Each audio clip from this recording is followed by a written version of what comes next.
When you think about businesses that are selling through the roof, like Aloe or Allbirds, sure, you think about a great product, a cool brand, and great marketing.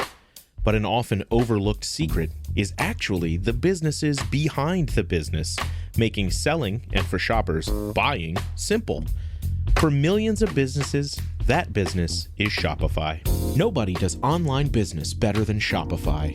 It's home of Shop Pay, the #1 checkout in the world. You can use it to boost conversions up to 50%, meaning way less carts going abandoned and way more sales going through to checkout. Sign up for your $1 per month trial period at shopify.com/income, all lowercase. Go to shopify.com/income to upgrade your selling today. That's shopify.com/income.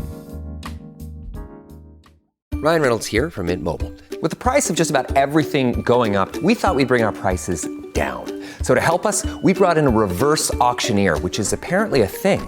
Mint Mobile Unlimited Premium Wireless. How to get 30, 30, bit to get 30, bit to get 20, 20, 20, bit to get 20, 20, bit to get 15, 15, 15, 15, just $15 a month? Sold! Give it a try at mintmobile.com/switch. Upfront payment of $45 for 3-month plan, equivalent to $15 per month required. New customer offer for first 3 months only. Speed slow after 35 gigabytes if network's busy. Taxes and fees extra. See mintmobile.com. If Disturbed has you looking over your shoulder, we think you'll want to hear this. It's a podcast called Unlawful Acts, a true crime deep dive that starts where the headlines end. Each episode tells one complete story, no fluff, no filler, just the darkness underneath. Take this episode on Gerard Schaefer. On paper, he was a cop. Badge, uniform, traffic stops, all under the guise of protecting young women. But he wasn't there to protect them. He was hunting. When bodies started turning up, the line between fiction and reality collapsed. And the truth? It was worse than anyone imagined. The first 2 episodes of Unlawful Acts dropped June 12th.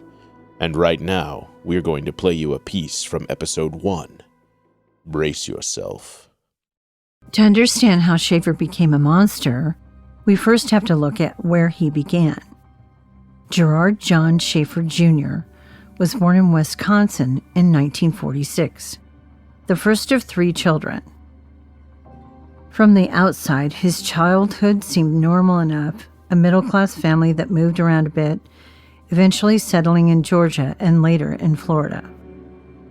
But behind closed doors, young Schaefer's life was far from ideal. His father, Gerard Sr., was an alcoholic who often lashed out at Schaefer and frequently belittled him, but favored his sister.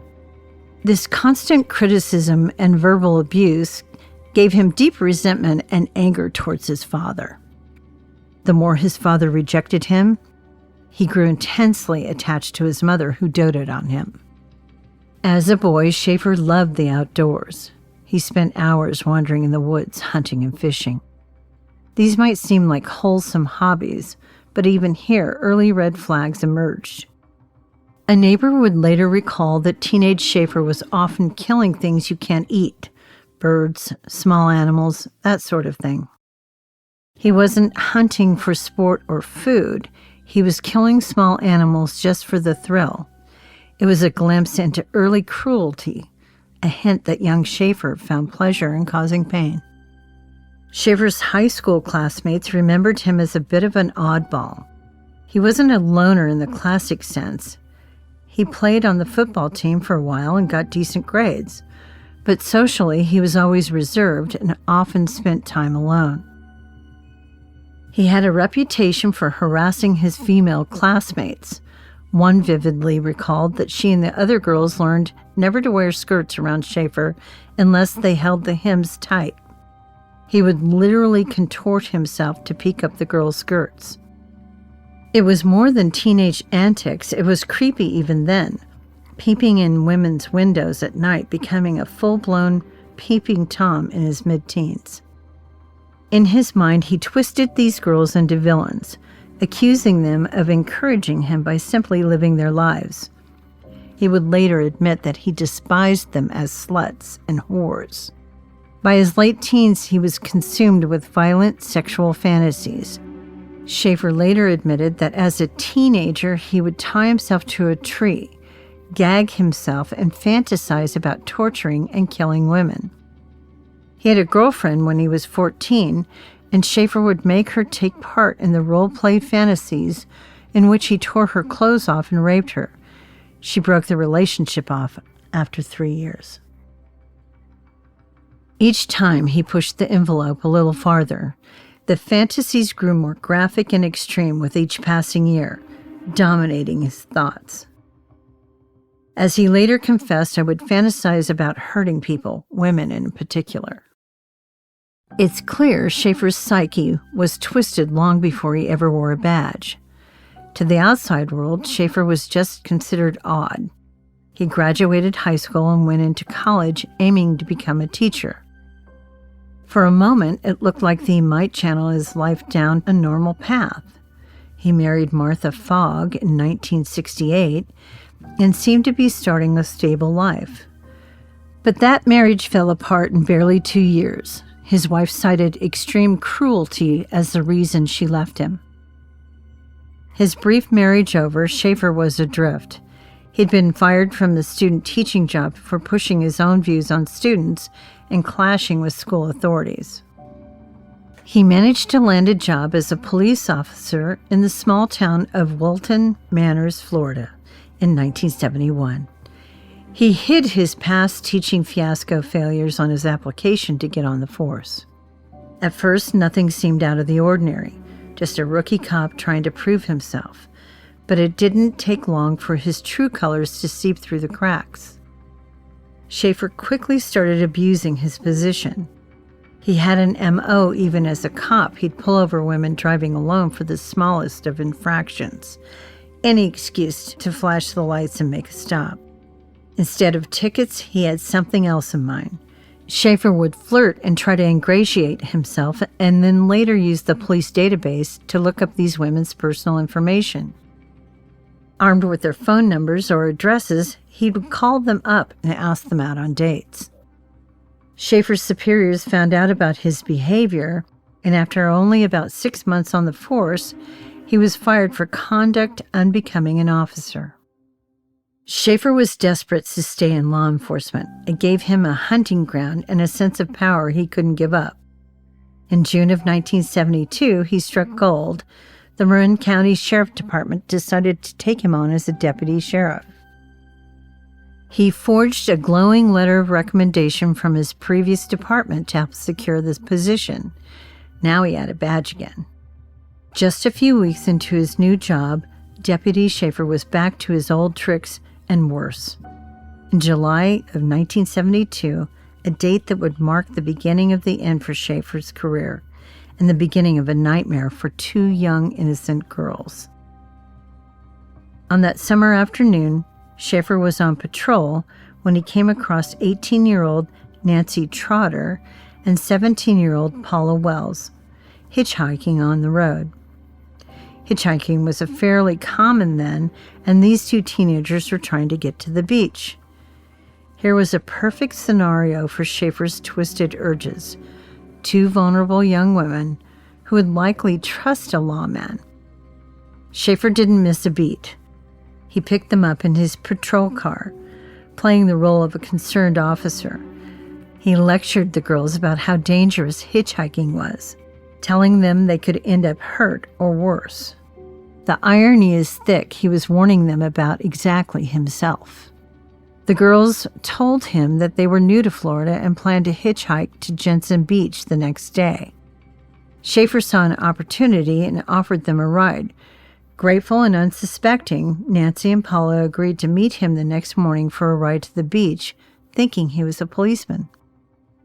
The following day, July 22, 1972, the girls met Deputy Schaefer as planned. But this time he wasn't in uniform. He arrived in his own car, saying he was working undercover that day, and that's why the plain clothes and the unmarked vehicle.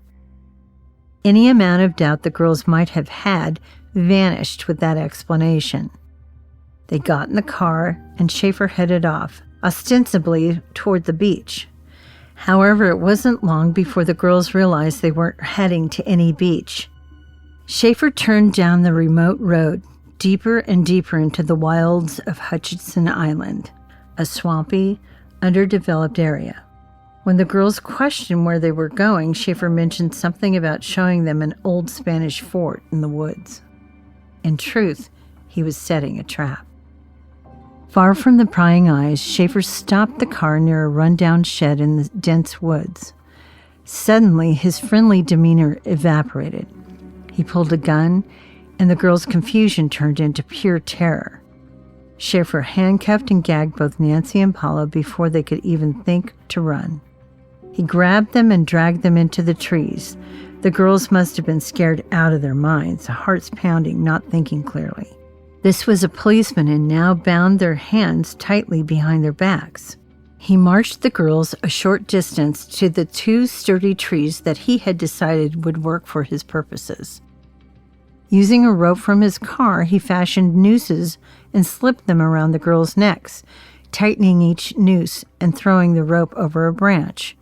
Then he forced each girl to climb onto the exposed roots at the base of the trees, their only footing.